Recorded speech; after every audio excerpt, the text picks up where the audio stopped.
Assembly will hear an address of His Excellency Matamela Cyril Ramaphosa, President of the Republic of South Africa.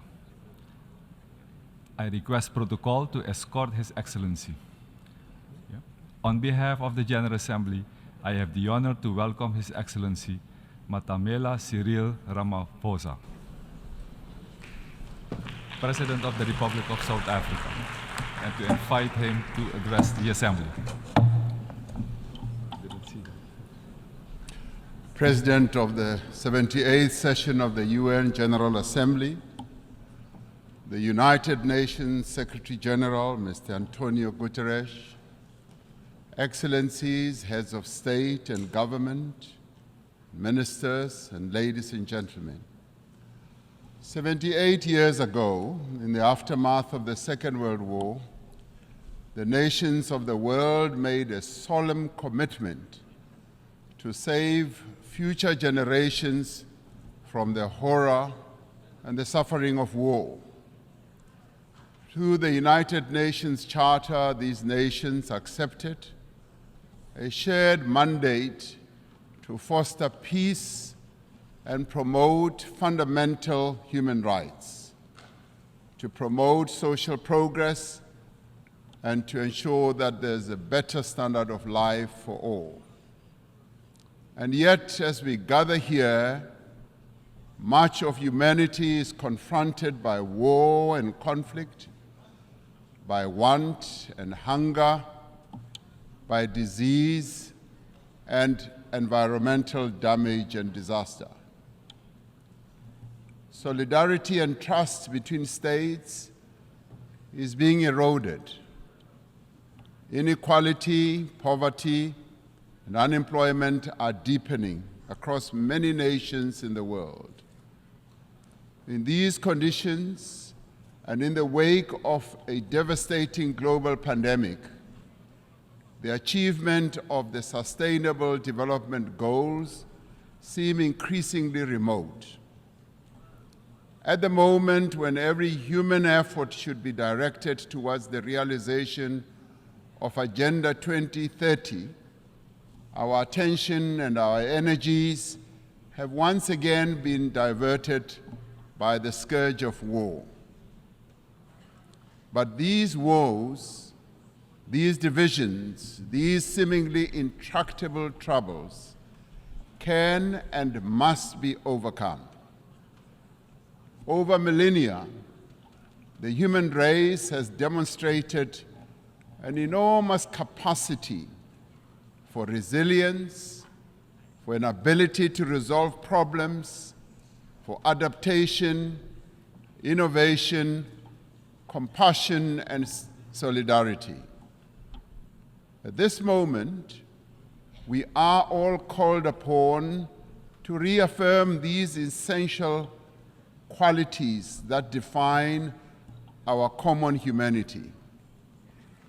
These qualities must be evident in how we work together as a global community and as nations of the world to end war and conflict. South Africa has consistently advocated for dialogue, for negotiation and diplomacy to prevent and end conflict and achieve lasting peace. It has committed itself as a country to the promotion of human rights, human dignity, justice, democracy, and to the adherence of international law.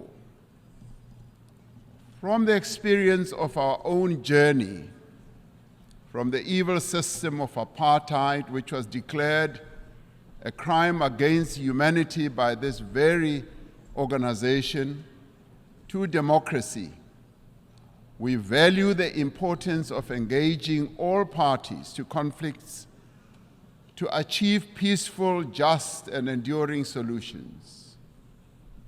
It is these principles that inform South Africa's participation in the African Peace Initiative, which seeks a peaceful resolution of the conflict between Russia and Ukraine.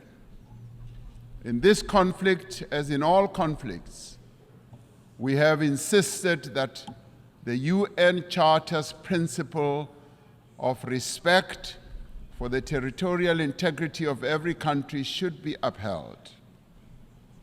Our participation in the African Peace Initiative, supported by 7 countries from the African continent, is informed by a desire to see an end to the suffering of those most directly affected by the conflict and the millions on our own continent and across the world who, as a result of the conflict, are now vulnerable to worsening hunger and deprivation. As we engaged with the parties in this conflict as African leaders, one of the issues we raised was that there should be confidence-building measures that could create a sense of conflict towards the resolution of this conflict. In this regard, we said issues such as the return of the children who were removed from Ukraine should be returned. We also said that the prisoners of war should be exchanged between the 2 countries.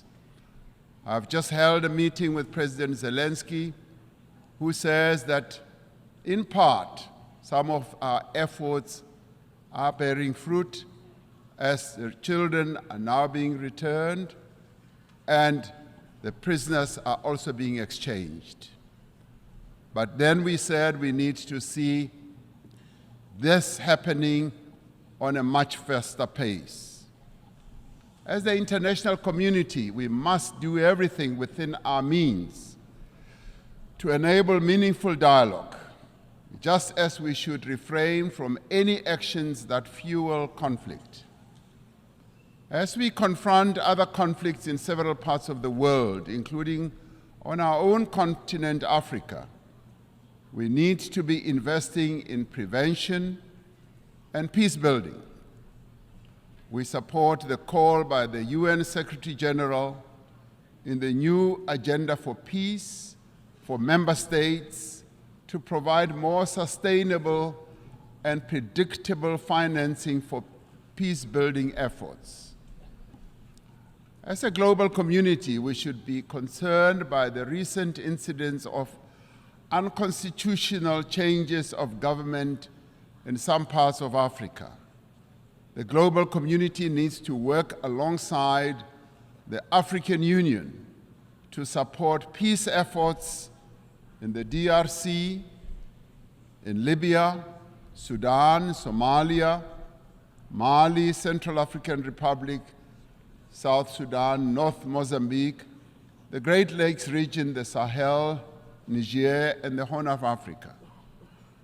The African Union Peace and Security Council has declared that it stands ready to deepen its cooperation with the UN Security Council to silence the guns on the African continent and to achieve peace and stability and development.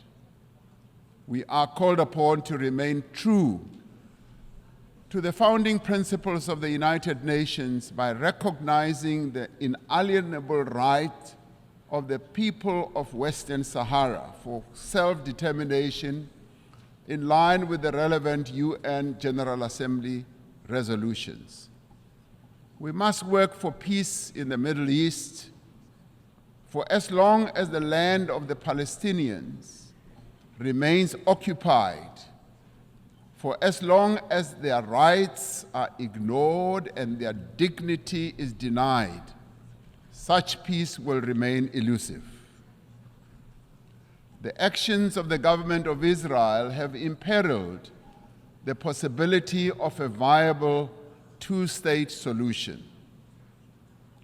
The principles of the UN Charter on territorial integrity and on the prohibition of the annexation of land through the use of force must be applied in this situation as well.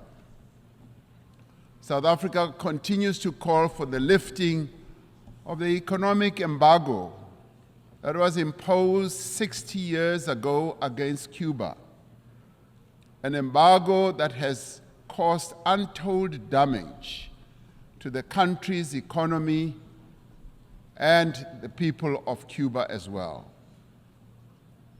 The sanctions that are also being applied against South Africa's neighbor, Zimbabwe, should also be lifted, as they are imposing untold suffering on ordinary Zimbabweans, but also have a collateral negative impact on neighboring countries as well, such as my own country, South Africa.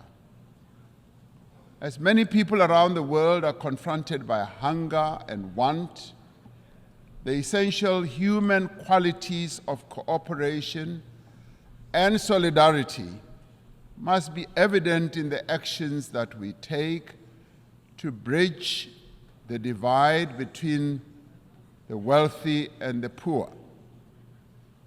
We must summon the necessary will and resolve to regain the momentum towards the achievement of the 2030 agenda.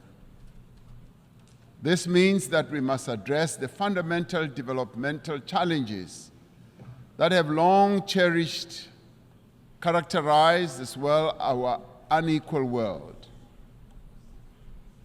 To address the developmental challenges that face many people in the world, we are required to focus on targeted investment, on technology transfer, capacity building support, especially in key areas such as supporting industrialization, building infrastructure, ensuring that agriculture investment takes place, ensuring that there is investment in water, energy, education, and health. This also requires predictable and sustainable financial support, including supportive trade policies from the international community. We call on the partners of the wealthier countries to meet the financial commitments they have made. It is a matter of great concern to us from the Global South that these wealthier countries in the Global North have failed to meet the undertakings they made to provide $100 billion a year for developing economies to take climate action. This must be changed, and the money must be made available in the interest of development. We support the proposals outlined in the Secretary General's Sustainable Development Goals stimulus.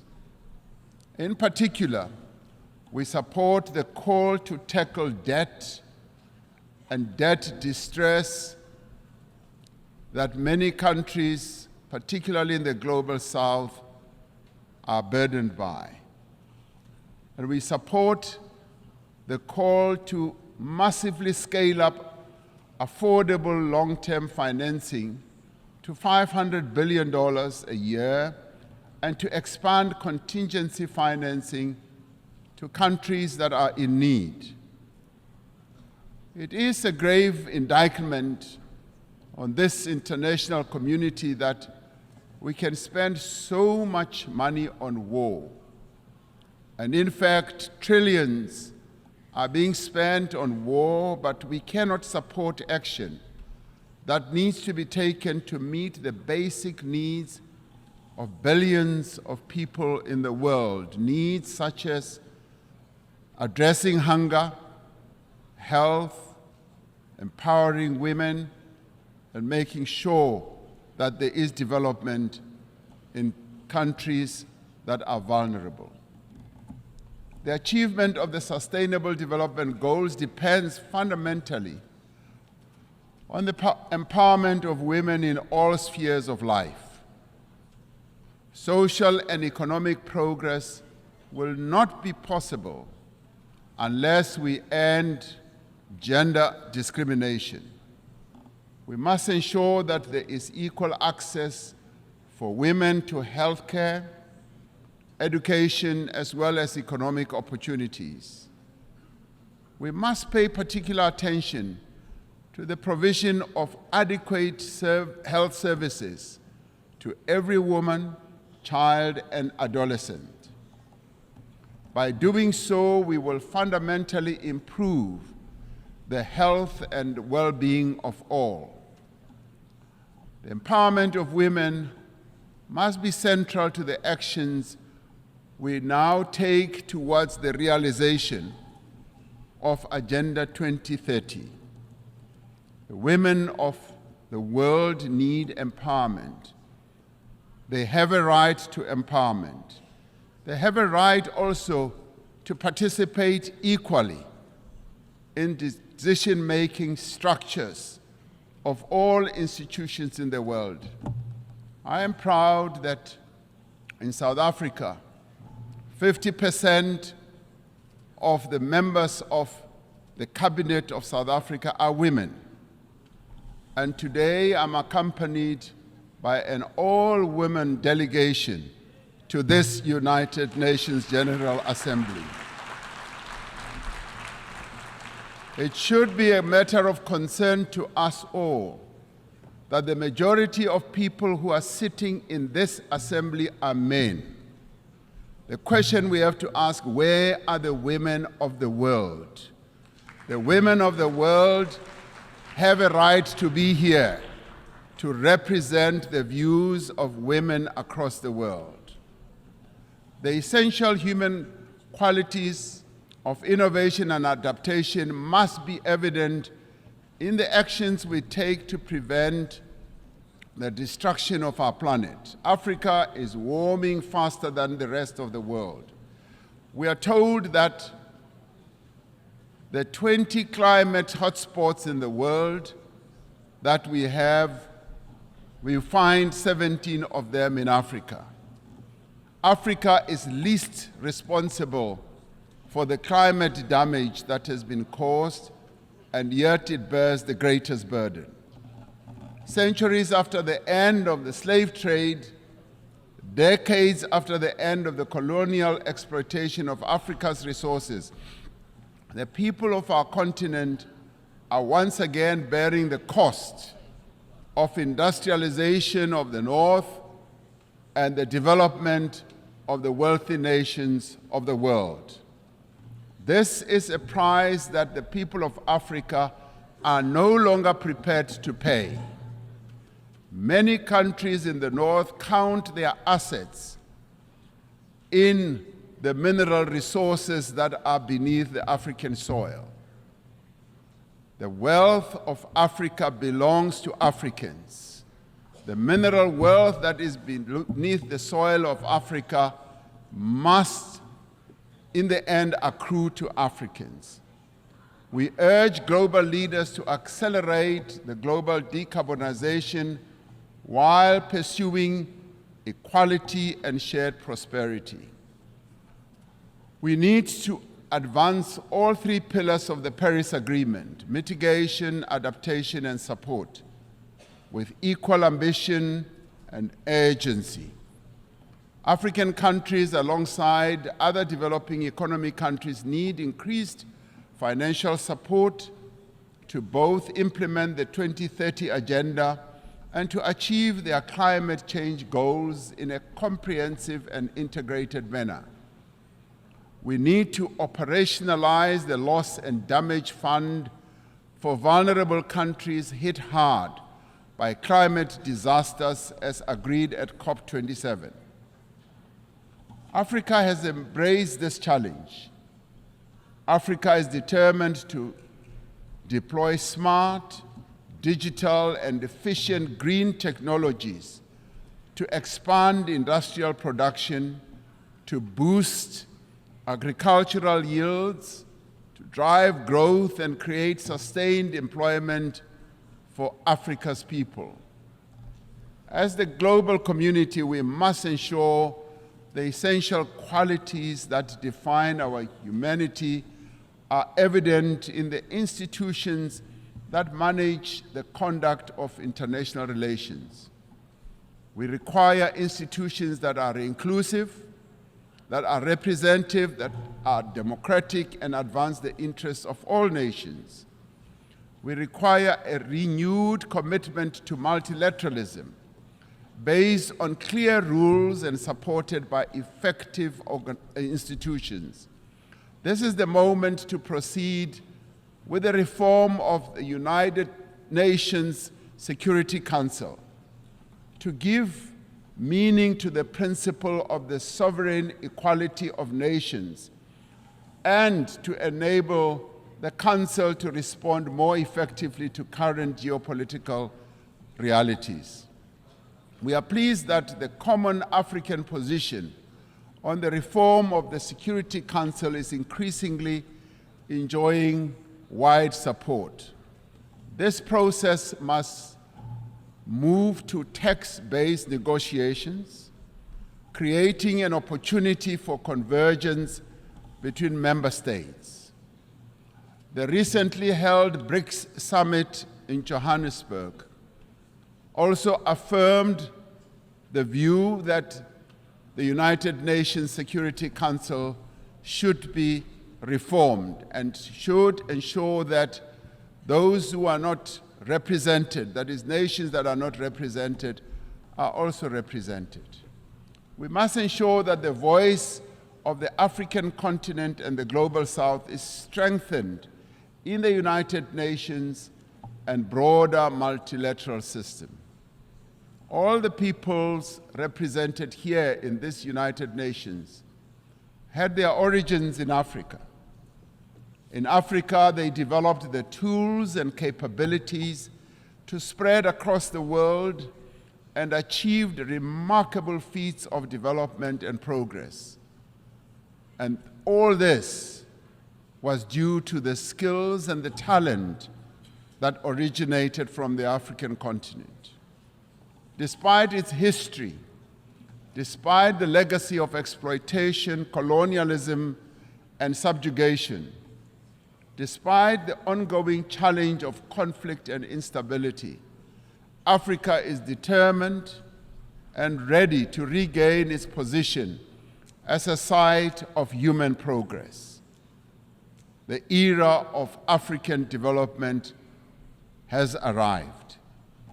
Through the African Continental Free Trade Area, which is creating a wider, seamless trading area and also accelerated interconnectivity, African countries are mobilizing their collective means and resources to achieve shared prosperity. Through this treaty, African countries are establishing for themselves the foundation for a massive increase in trade, accelerated infrastructure development, regional integration, and sustainable industrialization. As the global community, we have the means and we have the desire to confront and overcome enormous challenges that face humanity today. As the nations gathered here in this General Assembly, let us demonstrate that we have both the will as well as the resolve to secure a peaceful, prosperous, and sustainable future for our world, but more importantly, for future generations that will follow, leaving no one behind. That is the duty that we all now have. I thank you.